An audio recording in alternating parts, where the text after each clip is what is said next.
Assalamualaikum warahmatullahi wabarakatuh. Perkenalkan, nama saya Arinita Diasana. Di sini saya akan menjelaskan strategi merek, integrasi branding, dan positioning pada kualitas layanan.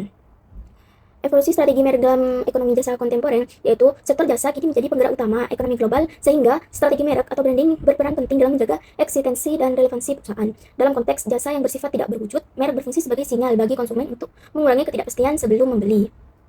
Karakteristik jasa seperti tidak berwujud, tidak terpisahkan, beragam, dan tidak tahan lama membuat pemasaran jasa lebih kompleks dibandingkan produk fisik. Karena itu, konsumen cenderung menilai kualitas layanan berdasarkan citra merek. Oleh sebab itu, strategi branding yang efektif diperlukan untuk membentuk persepsi positif dan memengaruhi keputusan konsumen, termasuk melalui penentuan posisi merek atau branding positioning di pasar. Yang kedua yaitu landasan konseptual brand positioning dalam sektor jasa. Brand positioning merupakan inti strategi pemasaran yang menentukan bagaimana merek dikenal dan diingat pelanggan di pasar yang kompetitif. Positioning yang jelas membantu membedakan merek, memberikan nilai unik, serta menghindari persaingan berbasis harga semata.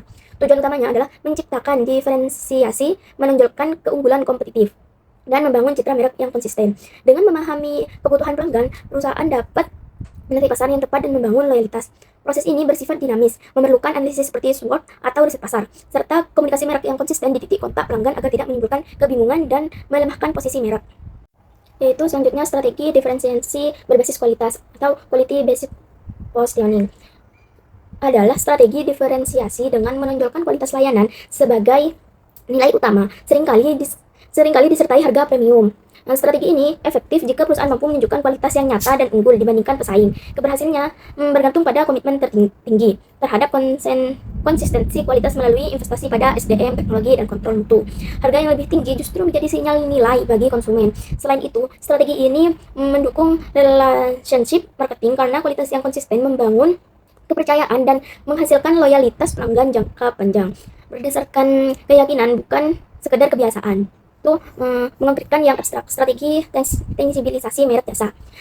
Karakteristik jasa yang tidak berwujud menimbulkan keraguan dan persepsi risiko pada konsumen, sehingga diperlukan strategi tangibilizing the intangible untuk membuat layanan lebih nyata. Hal ini dilakukan dengan menghadirkan bukti fisik yang membentuk persepsi pelanggan. Teknik utamanya meliputi visualisasi atau media gambar atau video, asosiasi menggunakan simbol atau tokoh, representasi fisik atau objek nyata sebagai simbol kualitas, dokumentasi data atau bukti kinerja, serta keterlibatan orang atau penampilan dan perilaku staf. Selain itu, pengelolaan service seperti lingkungan fisik, pencahayaan, dan data ruang juga penting untuk menciptakan pengalaman yang nyata dan memperkuat citra layanan. Selanjutnya yaitu filosofi service excellence Leonard Berry, yaitu paradigma kepercayaan.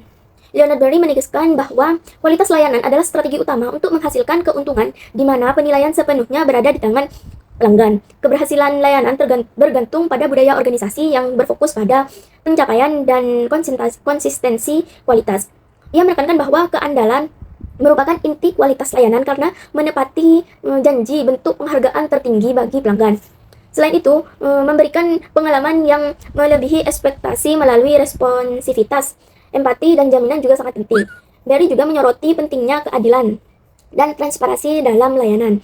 Kepercayaan pelanggan menjadi aset utama dan harus dijaga melalui perlakuan yang adil, serta komunikasi yang terbuka. Selanjutnya saya akan menjelaskan tentang ekuitas merek berbasis konsumen dalam layanan, yaitu ekuitas merek berbasis konsumen adalah nilai tambahan yang muncul dari bagaimana konsumen mengenal dan merespon suatu merek. Dalam jasa, konsep ini penting untuk membangun keunggulan kompetitif dan mengurangi persepsi risiko pelanggan. Dan ada 4 dimensi utamanya, meliputi 1, kesadaran merek, yaitu agar merek masuk dalam pertimbangan pelanggan. Yang kedua, kualitas yang dirasakan, yaitu penilaian subjektif atas keunggulan layanan. Yang ketiga, asosiasi merek, citra dan kesan yang melekat di benak konsumen. Yang keempat yaitu loyalitas merek, komitmen pelanggan terhadap merek intinya. Ekuitas merek sangat penting dalam jasa karena membantu menyederhanakan keputusan konsumen dan menjadi pembeda kuat di tengah persaingan. Selanjutnya yaitu unique selling proposition sebagai instrumen positioning, yaitu adalah inti keunggulan yang membedakan produk atau jasa dari pesaing dalam sektor jasa. USP sangat penting karena membantu menonjolkan nilai unik, terutama dari segi hasil, keahlian, atau metode yang digunakan. USP yang efektif harus jelas, sederhana, dan menjawab 3 hal utama seperti targetnya, apa yang ditawarkan, dan apa keunikannya. Pemahaman mendalam terhadap kebutuhan pelanggan menjadi kunci dalam menyusunnya. Intinya, USP yang kuat mampu menarik perhatian, memudahkan keputusan konsumen, dan bahkan mengubah standar dalam industri dengan menawarkan nilai yang berbeda dan relevan. Selanjutnya yaitu metode pemetaan posisi dan analisis kompetitif, yaitu positioning map yang digunakan untuk memvisualisasikan posisi merek berdasarkan persepsi pelanggan, misalnya harga dengan kualitas, membantu mengetahui posisi merek saat ini dibanding pesaing dan menemukan peluang pasar. Umumnya terdapat 3 posisi utama. Yang pertama, unggul kualitas dengan harga tinggi atau premium. Yang kedua, harga murah dengan kualitas lebih rendah atau low score. Yang ketiga, posisi berisiko atau struck in the middle, karena tidak unggul di keduanya.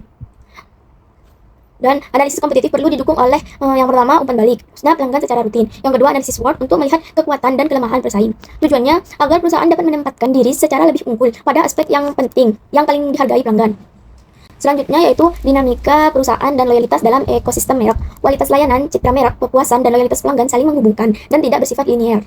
Kualitas layanan yang baik meningkatkan kepuasan, namun kepuasan saja belum cukup untuk menciptakan loyalitas tanpa dukungan citra merek dan kredibilitas yang kuat. Kepuasan berperan sebagai penghubung antara kualitas layanan dan loyalitas, sementara loyalitas yang kuat muncul dari keterkaitan emosional pelanggan terhadap merek.